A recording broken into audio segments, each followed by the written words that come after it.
Antes de falar a alguém, examinai o que ides dizer, para que o verbo não seja motivo de escândalo. E se sois os que o ouvem, a vigilância carece de ser maior, para não vos irritardes, se por acaso fordes ofendidos. A irritação é secreção do ódio, da vingança, da inveja, da cobiça e da maledicência. Não percais a paciência, pois a serenidade é companheira coerente com o amor. Antes de falar e de ouvir, consultai o Cristo, aquele que está dentro da vossa consciência, a falar-vos pelo canal do coração. E podereis, pela palavra, levantar caídos, vestir almas nuas de esperanças e curar todos os tipos de enfermos, do corpo e do espírito. E aí, o que quereis mais? Eu sei o que quereis abraçar a felicidade e ficar com ela. Pois ficai. Que Deus vos abençoe. Amizade coletiva. A amizade coletiva é de amplitude infinita, e disso depende a alma em crescimento na vida. Compreender o valor dos outros e o intercâmbio entre as criaturas é despertar o amor permanente no coração. A coletividade é uma família maior, e para que essa comunidade seja feliz, necessário se faz que reine paz em todos os corações. A sociologia moderna induz o homem ao preparo em todos os níveis do entendimento.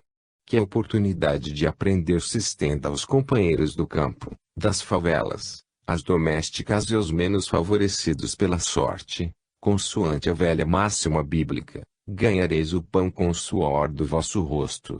Ou ainda, segundo um provérbio que diz, a verdadeira caridade consiste não em dar peixe ao homem, mas em ensiná-lo a pescar. Esse trabalho sociológico dos tempos atuais prepara as almas para a amizade coletiva. É o socialismo cristão na mais pura cordialidade, que deseja repartir o que existe de bom entre todos os que trabalham. Caso a humanidade consiga realizar esse programa, haverá um fenômeno transcendental que fará o povo moderno reviver o cristianismo primitivo. Nesse instante, o Mestre, com os braços abertos sobre a terra, dirá: eu voltei. A paz seja convosco. Esforçar-se para viver bem com os semelhantes é introjetar paz no coração, é criar tranquilidade na consciência, é esquecer a discórdia e capacitar os instintos a se tornarem virtudes. A caridade ensinada por Cristo e difundida largamente pelos Espíritos, como a âncora de salvação em todos os mundos, é uma amizade maior. E o cristão deve senti-la, mesmo que os beneficiados não retribuam esse afeto. O Evangelho ainda não realizou, por completo, seu programa de amor. Ele está sendo estendido, como mensagem divina, aos quatro cantos do mundo.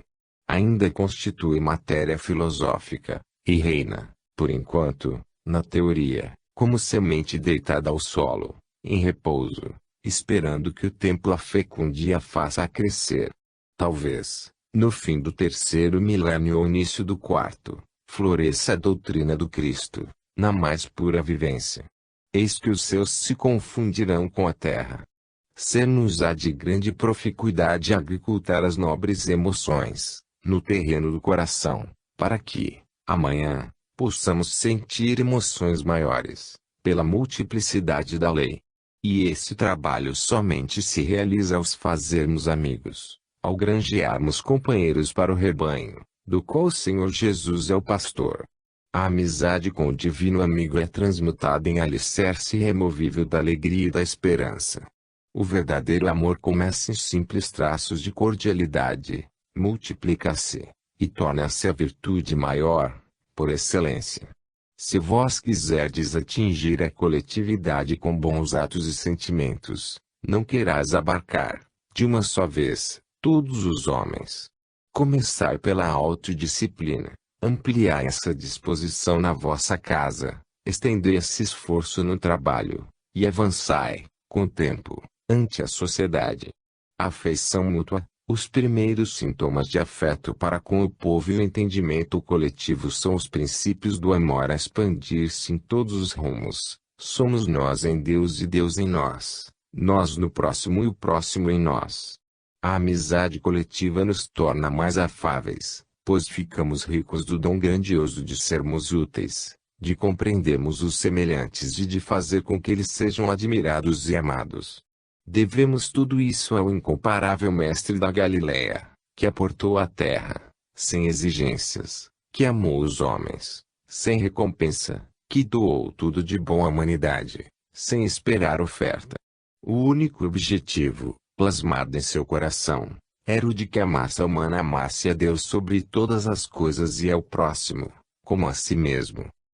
Pensamentos fixos. Os maus pensamentos demonstram desequilíbrio psíquico, se não processos dolorosos da evolução da alma. Pois assim como o progresso do espírito é a norma irretorquível de Deus, também atinge a área biológica, para que o instrumento canal se afine em escalada maior e redunde em harmonia com a chispa divina. A enfermidade mais comum, na atualidade, constatará a verdade de que o sistema nervoso está passando por desequilíbrios inenarráveis, cujas causas a própria medicina desconhece, tanto que se esforça para aliviar os sofredores, atacando os efeitos, por desconhecer as origens em que se fundamentam os processos evolutivos das criaturas. As doenças de fundo nervoso, com o passar dos anos, dotam a criatura de maior sensibilidade. De certo modo, são valores físicos entrarem no campo da hereditariedade, e a geração do terceiro milênio, por conquista, já recebe, como bênção de Deus, um corpo de alta sensibilidade, de sorte a servir-lhe, com mais eficiência, no desempenho de altas funções espirituais. Pensamentos fixos são como fogo purificador, levando as condições mentais para alta temperatura, de modo a refratar o espírito contra quaisquer investidas do meio ambiente do futuro, porquanto sofrendo que nós outros armazenamos experiências na profundidade da vida, desde quando a dor surge sem a nossa participação direta, direcionada pelo tempo e configurada com as leis imortais do Criador. A inércia da alma desfigura, por sua vez, a sensibilidade mental, incapacitando-a de circular todos os pensamentos em favor do seu equilíbrio.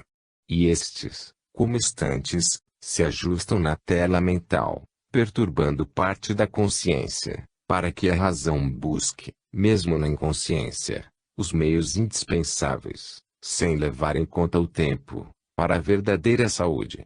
Todas as enfermidades são meios e recursos da natureza para elevar as almas mais além, tanto quanto os outros reinos, em todas as escalas da criação.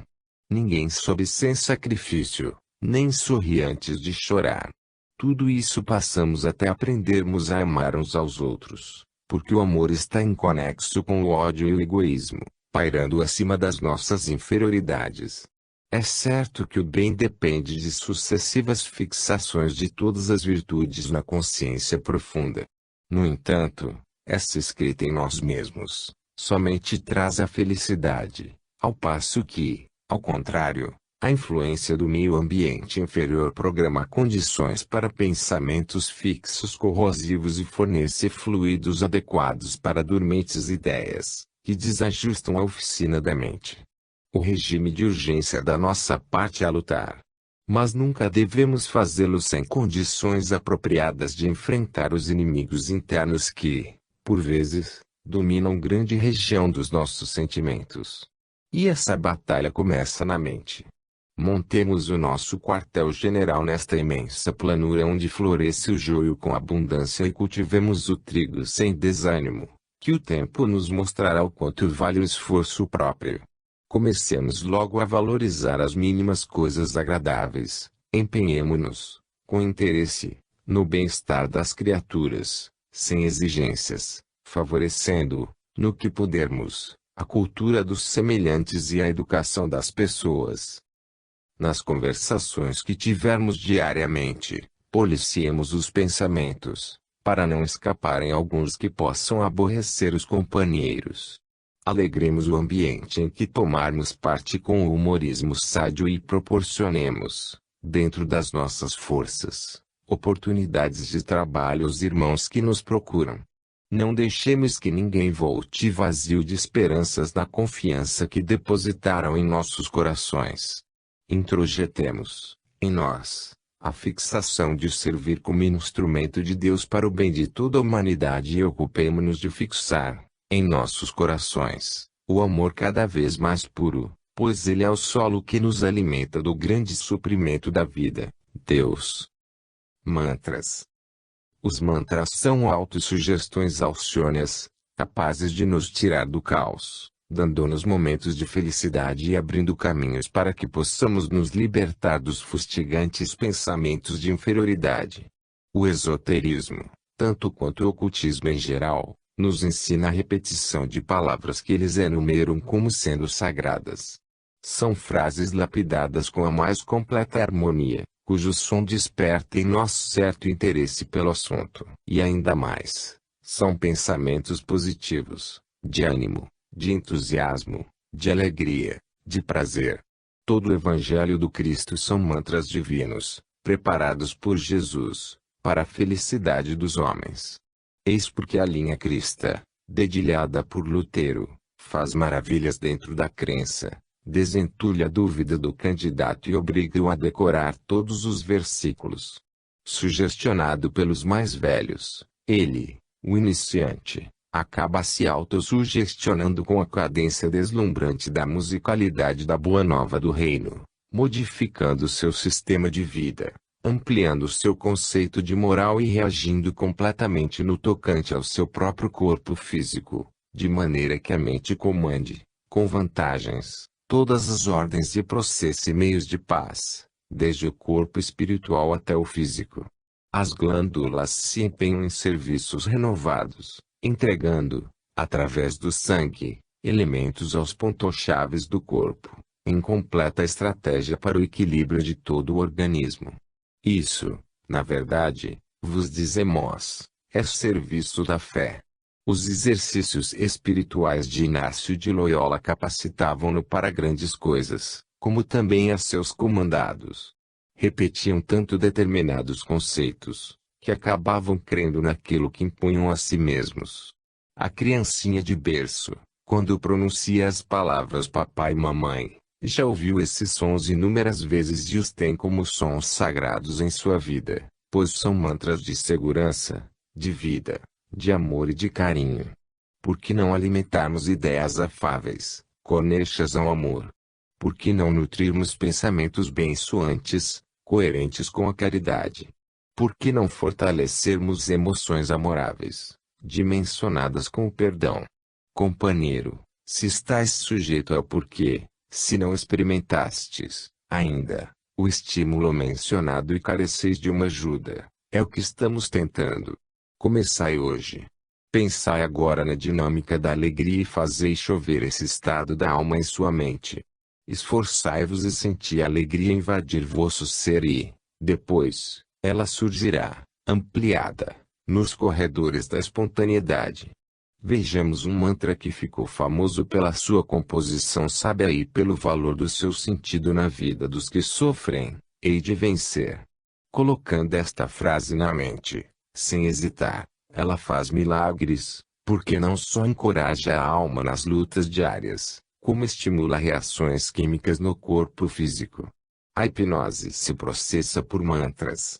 O comércio, a política, a filosofia, a religião etc., tudo isso tem vida por causa da repetição. É certo que devemos nos livrar do fanatismo, que não condiz com o bom senso. O uso dos mantras é uma ciência, e toda ciência bem aplicada tem seus métodos.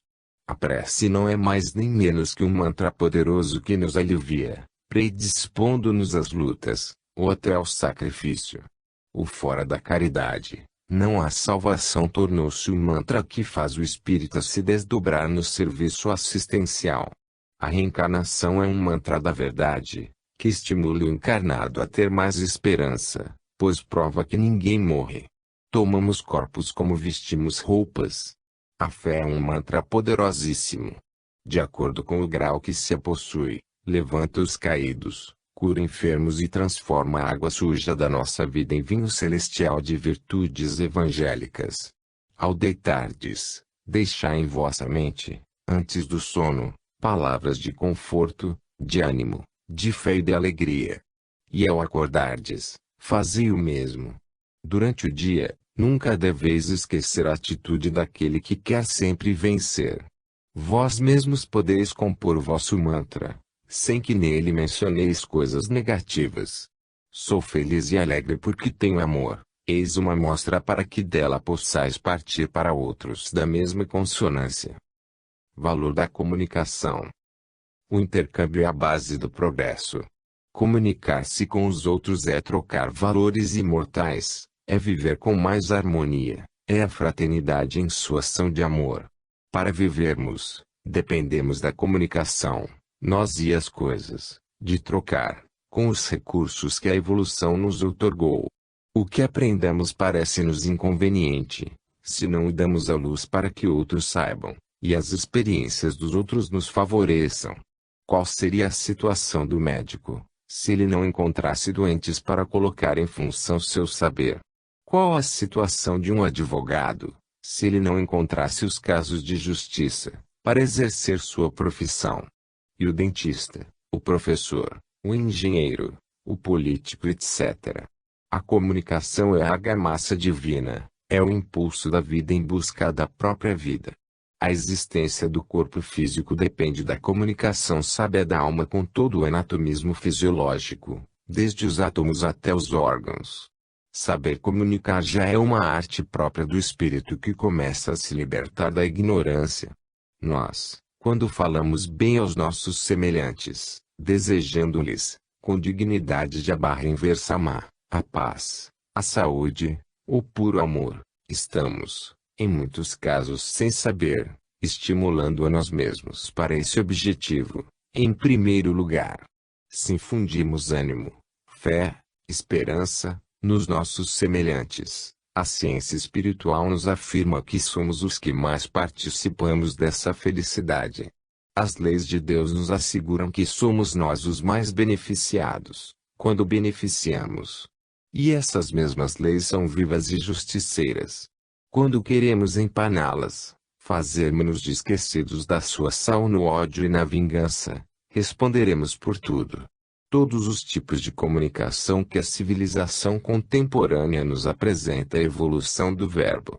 É ele transformado em ondas, de todas as gamas, correlatas com a espécie dos aparelhos, transmissores e receptores, em sinais variados e em símbolos sem limites, cortando os espaços sem precedentes, em todas as direções, para que a mensagem da vida se faça presente e alimente a própria vida.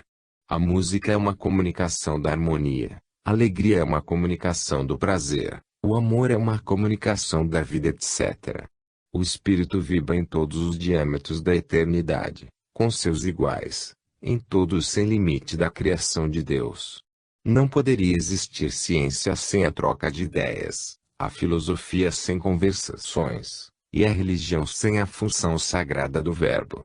A mente é o ponto alto de todos os intercâmbios. O verbo é seu veículo, tanto quanto os gestos e a escrita. Se quisermos fazer um aproveitamento de todas essas oportunidades, faz-se necessário que nos eduquemos. A autoeducação se alinha no primeiro plano. E é bom que inicieis logo, hoje mesmo, agora, que estás lendo esta mensagem, se porventura ainda não começastes. A meditação é um bom auxiliar, a prece o melhor ambiente para que o trabalho se frutifique, e a boa vontade o instrumento mais desejado para o estudante da verdade. Falai com mais brandura, em todas as circunstâncias, não vos esquecendo de meditar no amor, de vos afeiçoar com acento circunflexo alegria, em todas as horas das conversações com os semelhantes, pois ninguém suporta as irradiações dessa natureza, cedendo ao bem que desejais transmitir.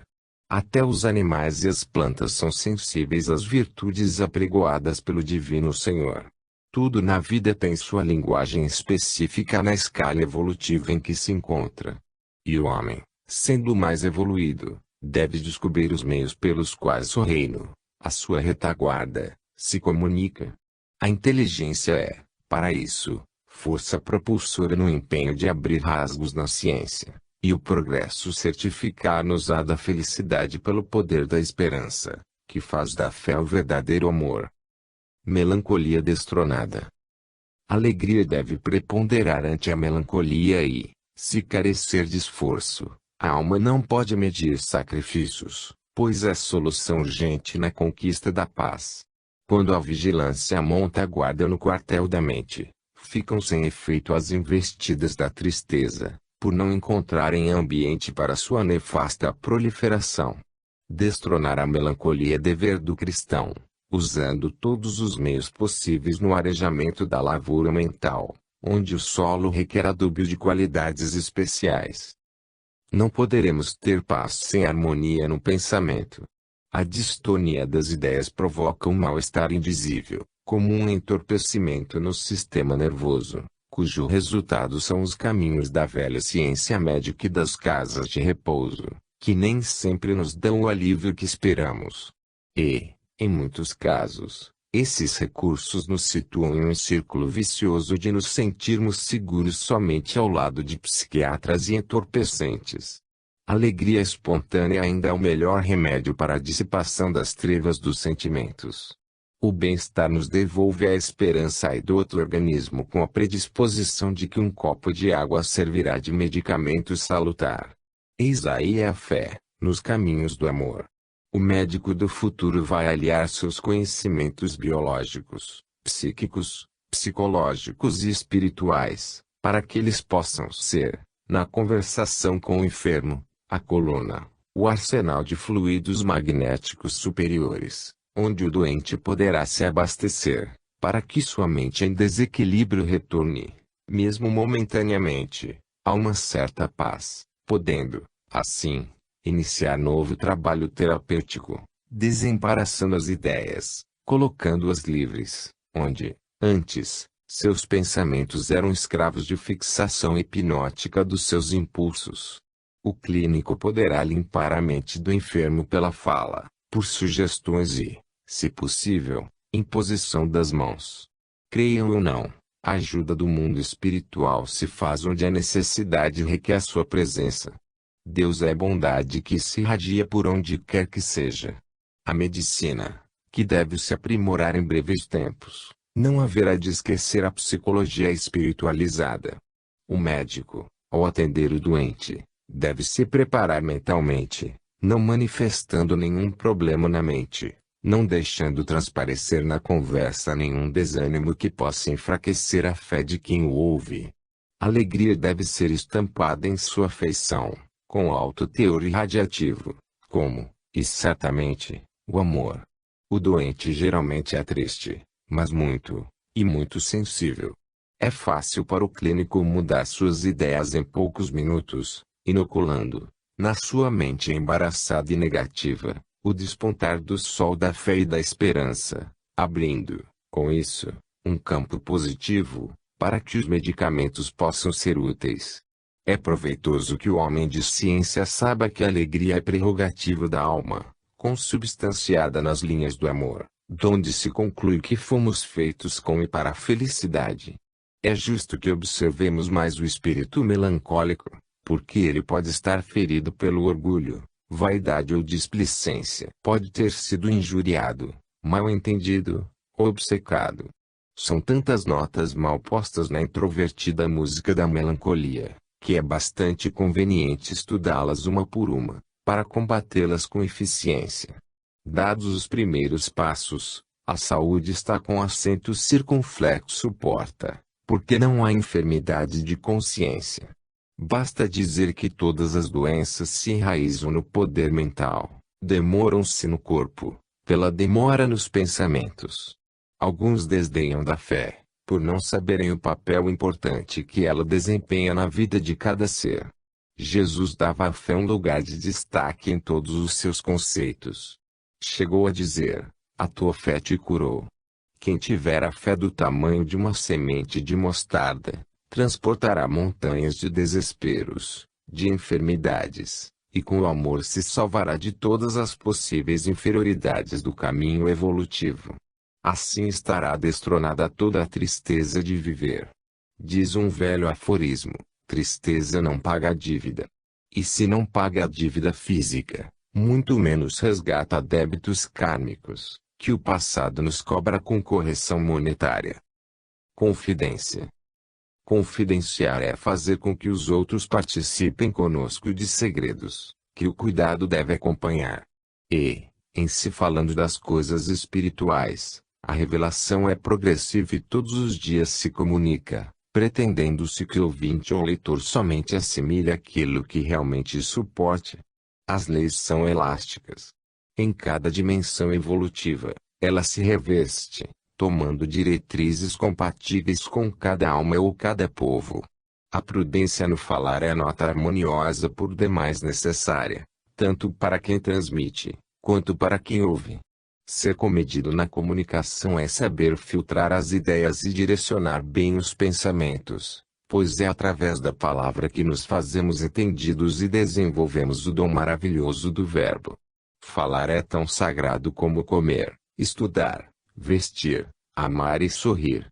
É uma música partindo de nós para os outros. Devemos torná-la melodia agradável aos ouvidos dos semelhantes e às sensibilidades mais profundas das almas. Se quereis ser úteis nas confidências, vigiai, para que os gritos não participem da vossa palavra. E se ainda encontrais dificuldades em condensar o que dizeis e harmonizar o que falais, esperai um pouco, pensai bastante no amor, despertai a alegria, mesmo que seja forçada.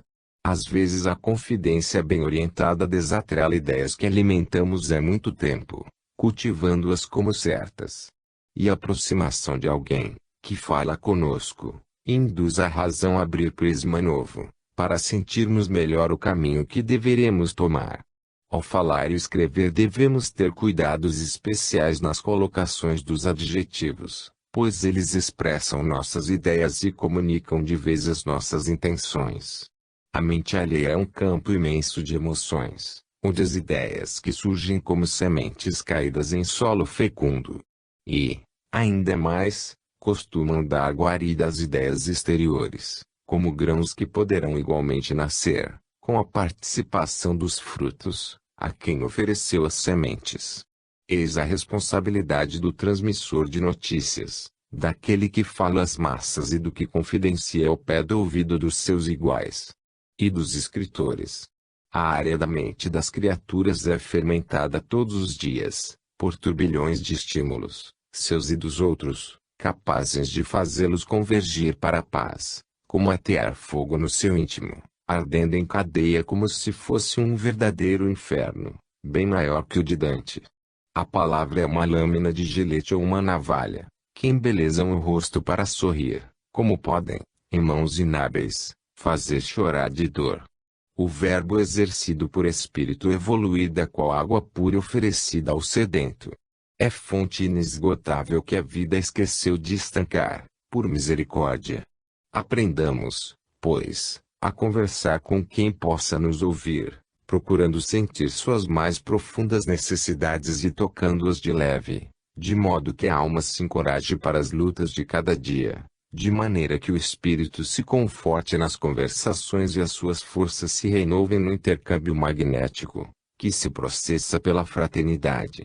Usemos a vigilância como emblema em todas as comunicações que porventura tivermos com os outros, para que não as tornemos maledicências, deturpando, assim, os bons princípios dos outros. Falar é sagrado, e falar bem é divino. Já pensastes na vossa responsabilidade se, ao vos aproximar de uma indústria da qual vivem milhares de famílias, pelo trabalho digno de centenas de homens e, por vingança ou brincadeira, provocardes um curto-circuito nas instalações?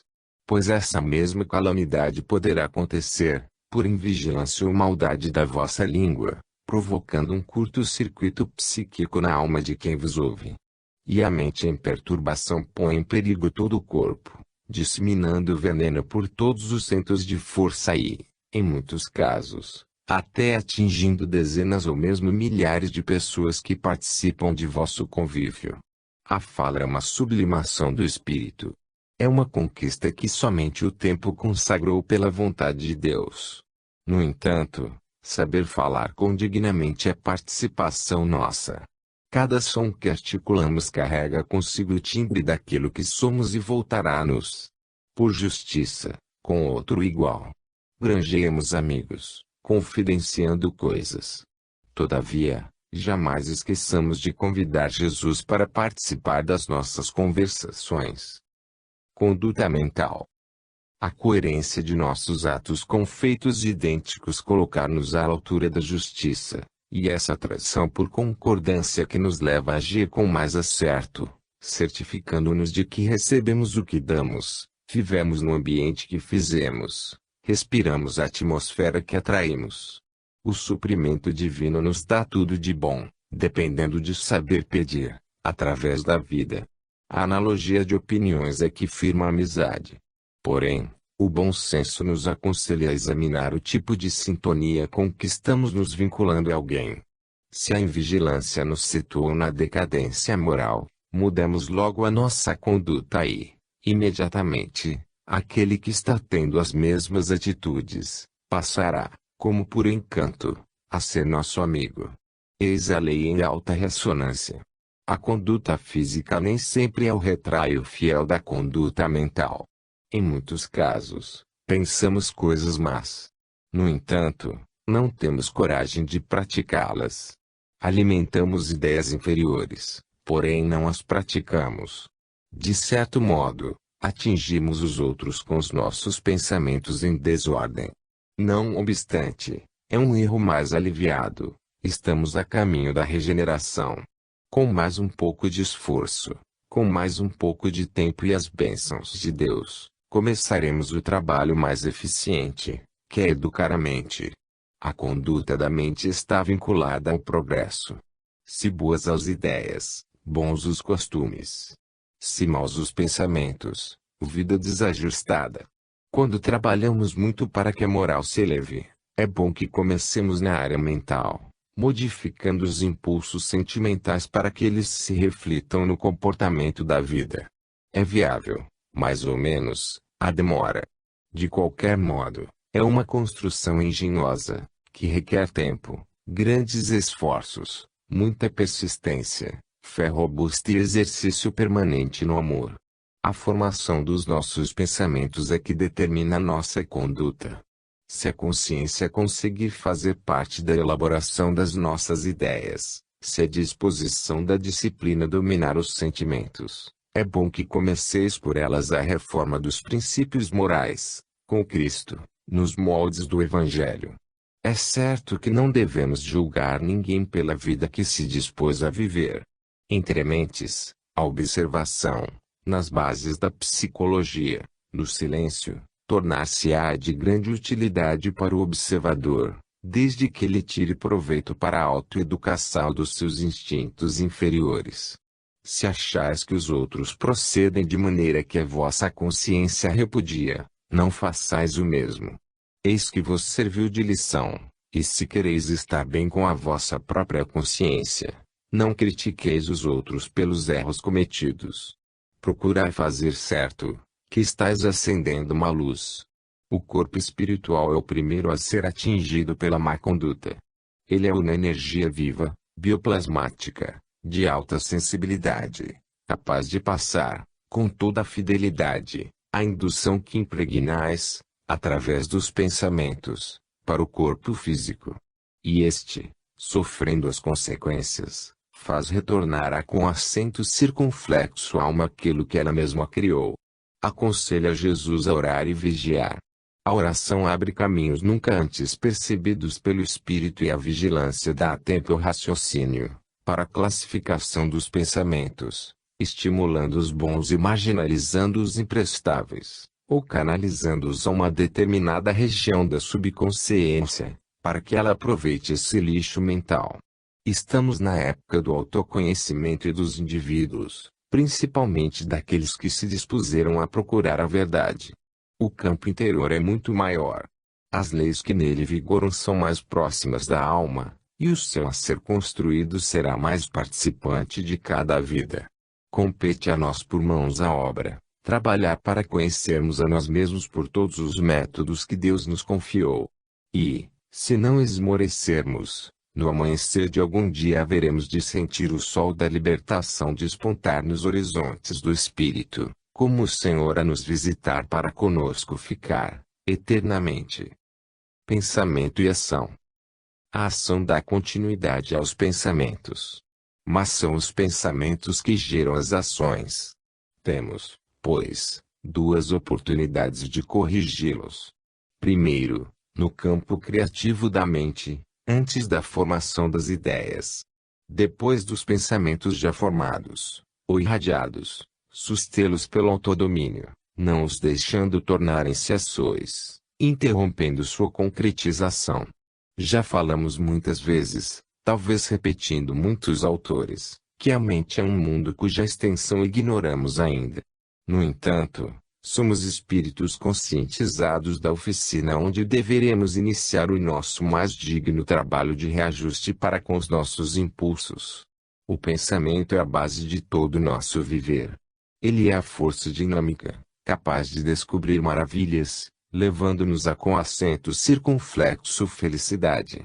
As forças mentais são fruto da razão, e foi a inauguração do raciocínio que liberou a conjuntura estética dos pensamentos. O homem ganhou o prêmio da consciência do seu estado pelo que já alcançou na escala evolutiva.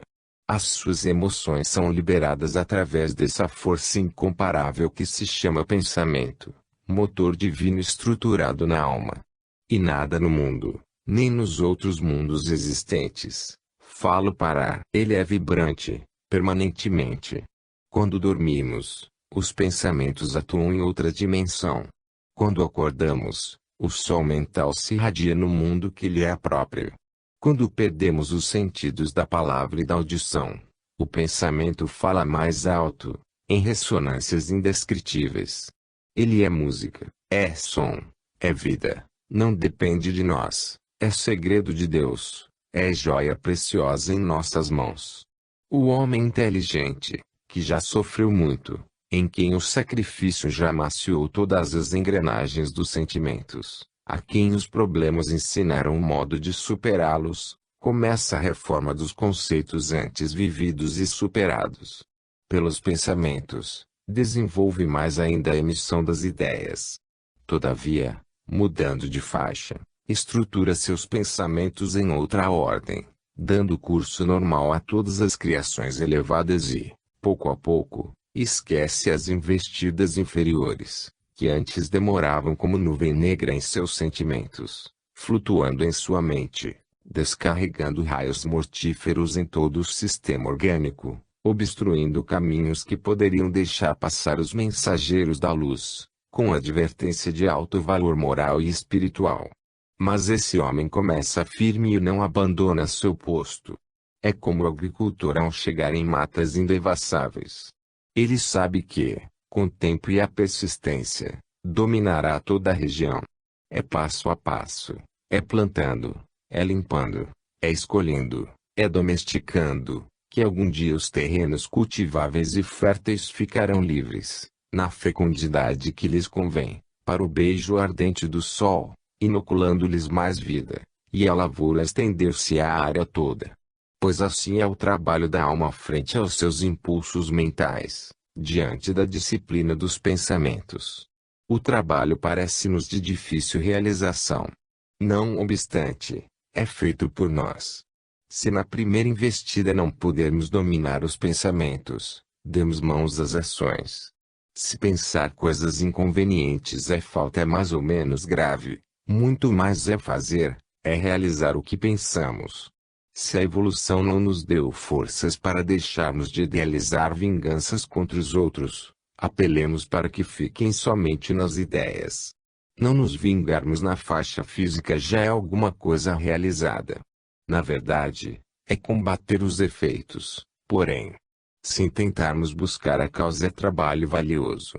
Em muitos casos, tudo o que chamamos de falso corresponde ao caminho intermediário para atingirmos o verdadeiro. O sábio, antes, foi pseudo-sábio. O médico, antes, foi charlatão. O advogado, antes, foi rábula. O professor foi estudante. Esse é o caminho do progresso que todos, mas todos, haveremos de trilhar. Portanto, deveis começar, meu filho, por onde aparecerem as brechas, que vos possam assegurar a vitória amanhã. Se não podeis fazer nada hoje, por estardes demais envolvido no mal, fazer algo assim mesmo, alimentar pelo menos pensamentos de que ireis melhorar, que ireis vencer. A fé, igualmente, é caminho para as mudanças de pensamentos e ações. A sal do pensamento. O pensamento é quase tudo na vida do espírito. Ele é a manifestação da inteligência, é a razão desentulhando os velhos caminhos dos instintos, para manifestar altamente, e com segurança, o prêmio da conquista da alma nas lutas do mundo. Em tudo o que fazemos, a influência do pensamento está visível, pois determina o que devemos ou não fazer. É certo que existem muitas determinações que o bom senso deixa de cumprir, não achando sequência agradável em seus estímulos, coerentes com a caridade e com o amor. Porém, as outras programações aceitáveis nascem do seu majestoso impulso, como ideias vigorosas, a tornarem-se concretas nos atos de cada dia. Quando um homem começa a analisar o modo pelo qual pensa, está acordando para as realidades espirituais. Os seus olhos se abrem por gostar da luz. E essa luz, com certeza, irá beneficiá-lo. O pensamento vibra em duas faixas, cuja influência nos acostumamos a sentir, uma inconsciente e outra consciente. E o corpo físico, tanto quanto o espiritual, é largamente impulsionado por ele. A mente é o centro de transmissão, e os átomos que compõem as moléculas, até o mais volumoso órgão, receptores ligados na dimensão exata de todas as emissões. Somos beneficiados com pensamentos retos, ou torturados com ideias que têm como mãe a pura ignorância. Por falar em ignorância, ela tem uma escala gradativa bem maior do que julgamos. Em certas circunstâncias, pensa-se que estamos de posse da consciência de determinados assuntos, ou munidos de vigilância necessária. E no ponto mais vigiado é que caímos, porque a consciência não era total. Existia ainda um pouco de ignorância que nos fez fraquejar, razão porque as faltas são mais ou menos leves, de acordo com o erro praticado. É uma questão também de justiça. Se assim pudéssemos dizer, a mente tem muitas camadas sobrepostas, interligadas umas às outras. Todavia, no intervalo de uma para outra, um sentido denuncia, conforme seu despertar, o que vai para a verdadeira formação dos pensamentos. E a alma adestrada no bem desfaz os primeiros traços congênitos das ideias antes que estas tomem as verdadeiras formas. É o que o apóstolo Paulo chamava desta forma: o Cristo em mim é motivo de glória. Achava o ceareiro do Evangelho, que nessas horas, o Mestre operava dentro dele, enriquecendo suas qualidades morais, e queimando o joio, para que o trigo pudesse florescer na lavoura da mente. Damos os nomes que melhor nos apetecer, isso não importa. Importa sim, que vigiemos, estimulando o amor em nossos corações, para que ele não nos deixe sem recursos para combater os pensamentos inferiores que, por vezes, queiram invadir a seara das ideias, conturbando a nossa vida. A sal do pensamento, na faixa inconsciente, é o programa de Deus em nossa defesa. Ele estimula glândulas, sem que notemos, nas linhas mais acertadas que possamos imaginar. É o que ocorre com a suprarrenal, na hora de um perigo iminente. O raciocínio consciente é como se fosse uma carta colocada nos correios, cujo transporte fosse pela estrada de ferro. Com uma demora excessiva, enviamos um recado pelas ondas do rádio, com o assunto mais ou menos sintetizado, até que chegue o velho estafeta. Assim é o caso mencionado. O pensamento inconsciente são as ondas de rádio para a suprarrenal, no sentido de ela preparar a defesa, para que depois, a razão concretize o trabalho de amparo. O pensamento vibra em duas faixas, que podemos mencionar, por enquanto. Mas na verdade os seus recursos são infinitos. Eis que chegou a hora de entrarmos na escola do pensamento reto, para que as ações dignas nos sejam favoráveis.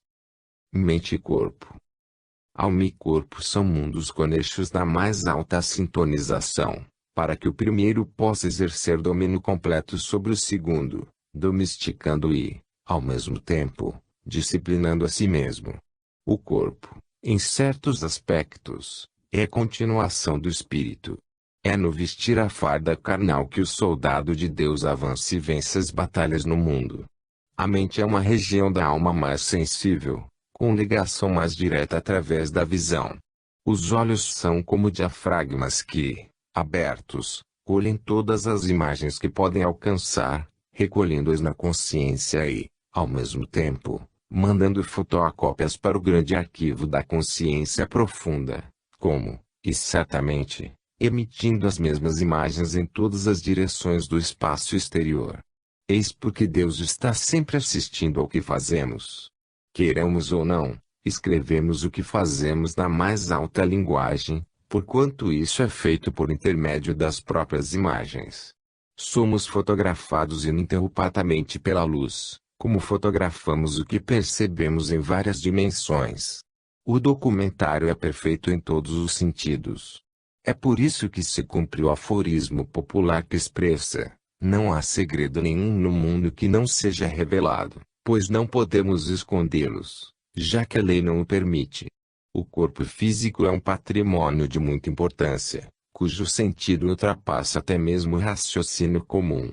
O espírito baixa suas vibrações, internado nele, para aprender a subir, e a engrenagem da mente opera como um condensador, para que o mundo celular suporte a voltagem alta da alma.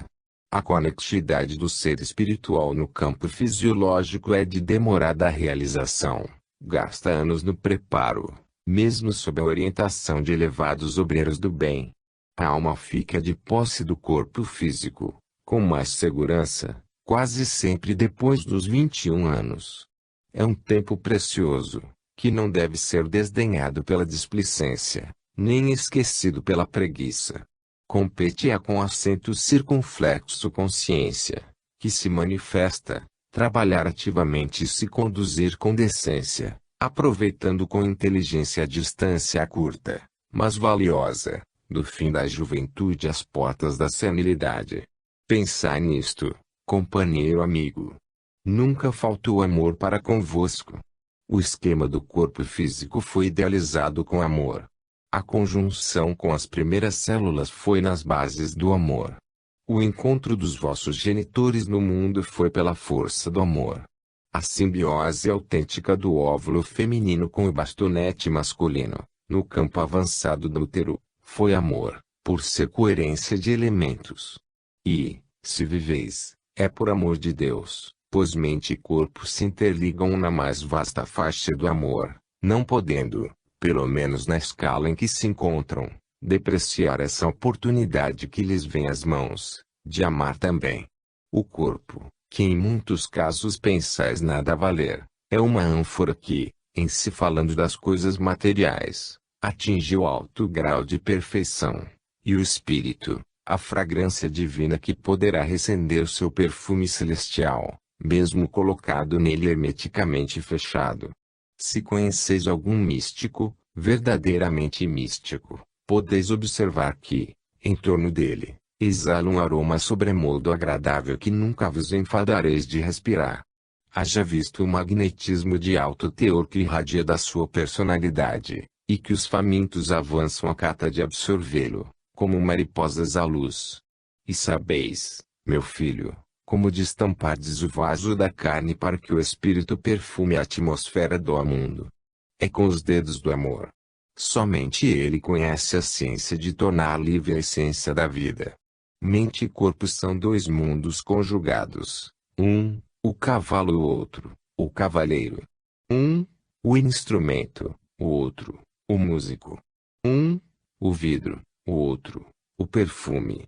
Analisai, agora mesmo, e cuidai de vosso corpo, pois ele é o vosso companheiro fiel, que sofre convosco todas as tribulações do caminho, mas que no fim vai fazer parte de todas as glórias conquistadas. Lavoura da mente. A mente, sem dúvida, É uma lavoura imensurável, cuja propriedade pertence ao grande ceareiro universal. Deus. Nada fazemos sem sua aquiescência. Porém, a sua misericórdia nos incentiva ao esforço, ao trabalho na gleba, que nos foi entregue por bondade e amor. Todavia, mesmo no quinhão que nos pertence operar, jamais ele deixaria de nos ajudar, pois sem sua mão divina, os elementos não se estreitariam em afinidade, como só acontece na harmonia do corpo físico, em plena consonância com o corpo universal do cosmo.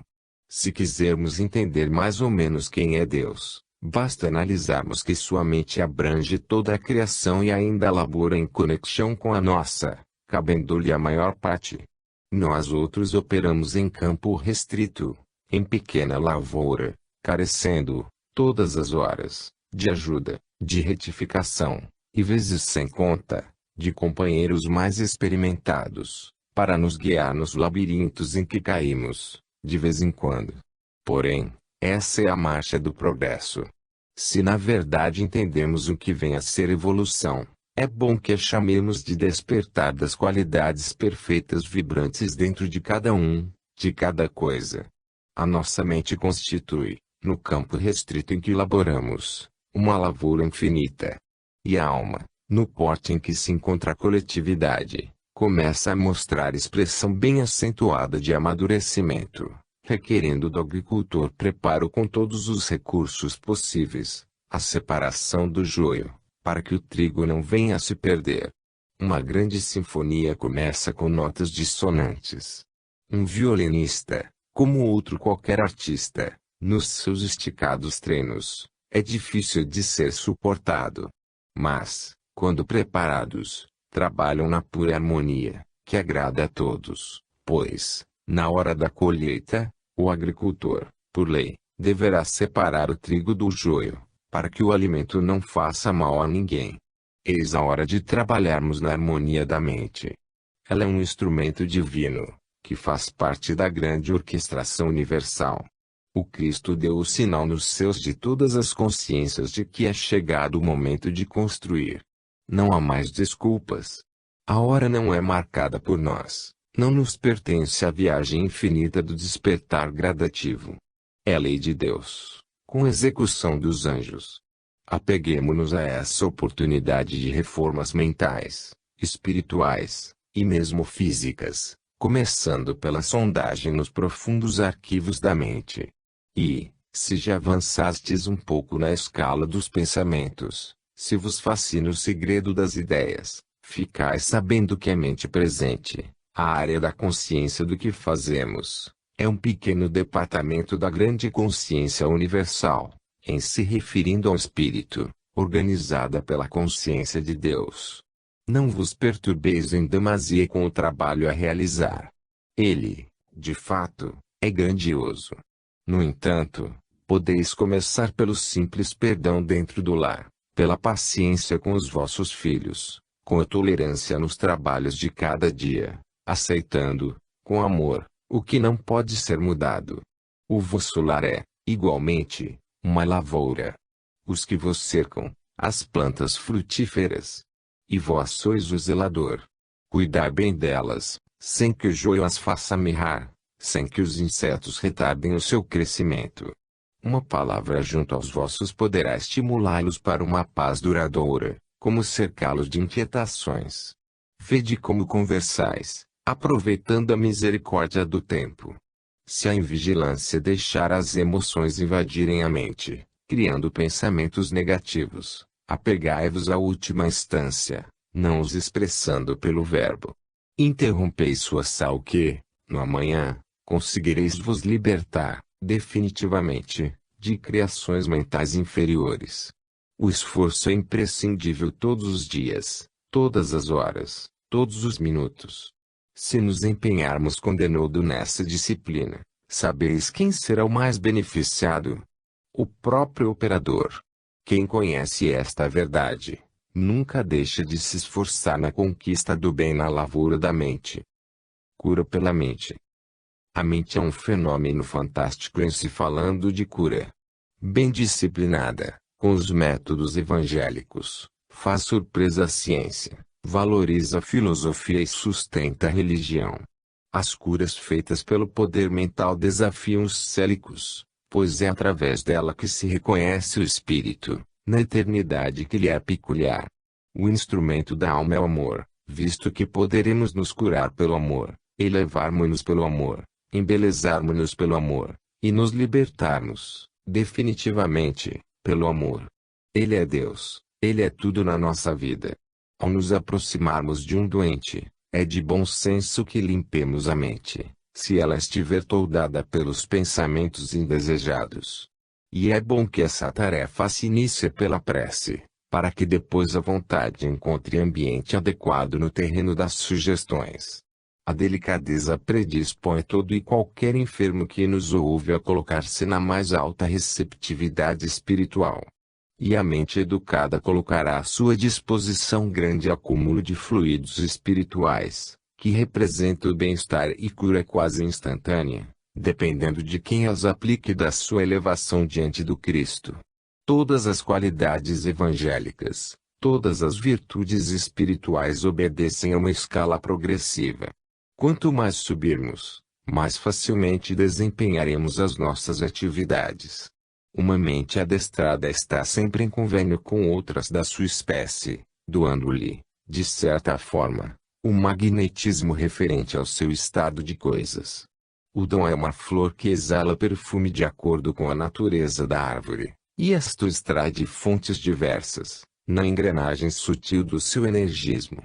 Todos somos médiums e o que passa por nosso intermédio e é atraído pela sintonia, corresponde aos anseios dos dois polos de vida, o que comunica e o que recebe. Poderemos, sobre esse assunto, lembrarmos-nos com proveito do Evangelho, que nos informa que ninguém recebe o que não merece. E essa justiça nada mais é do que o amor que se manifesta em todas as direções da vida, de acordo com o ambiente. Mas é sempre ele. Desde a força eletrostática até a mecânica gravítica das galáxias, da formação de um lar até bilhões de pessoas em um planeta, de um simples perdão de pessoa para pessoa até a fraternidade dos anjos, sempre, sempre é ele, o amor. Se nos dispusermos a curar os enfermos, ou pelo menos a aliviar os nossos semelhantes, em primeiro lugar, entremos na escola do amor. Que seja pela prece, que seja pela caridade, que seja pela obediência, que seja pela humildade, que seja pelo perdão, que seja pela alegria, pois ele é um sol de 1000 raios, é um palácio de 1000 portas, é uma mansão divina de 1000 divisões. Liguemos sua trajetória e comecemos a ser médicos de nós mesmos e dos outros. Se ainda não aprendestes a falar, começai educando a palavra. A harmonia dos sons, pelo que ele leva da mente espiritualizada aos que a ouvem, é como que um banho salutar da alma. O magnetismo, que poderemos doar na hora da conversação com os que sofrem, é uma transfusão de vida, de alegria e de esperança. Aprendei a dividir a atenção, no momento da fala, corrigindo a formação dos pensamentos, selecionando ideias, e observando o movimento dos lábios, para que eles possam ter um ritmo agradável, e os fluidos espirituais que se formarão na vossa mente, em conjunção com outros companheiros desencarnados, serão melhores que todos os elixires, porque é isso que se chama fé, é isso que se chama amor. E, se porventura, com essa prática, tornar-vos um ser belo, uma fonte generosa de simpatia, um portador de saúde, não deveis vos orgulhar com o fenômeno, mas dar graças a Deus, por serdes instrumento capaz de desempenhar eficientemente um papel de relevância espiritual na Terra. O belo é arte elevada da própria natureza, a harmonia é dom comum de todas as coisas. Lembrai-vos de que, pela mente disciplinada, podeis operar maravilhas. Pensar é viver. O pensamento é uma manifestação de vida inteligente na criatura, visto que, na sua trajetória, apresenta a mais elevada posição no que concerne a com acento circunflexo existência, na Terra e fora dela. Pensar realmente é viver. As transmissões das ideias, de pessoas a nós e de nós a elas, São atos divinos, estruturados pela natureza há milênios. O corpo constitui uma harpa de luz que o espírito afina tocando a mais bela canção, marcando notas que, por vezes, extasiam até os santos e,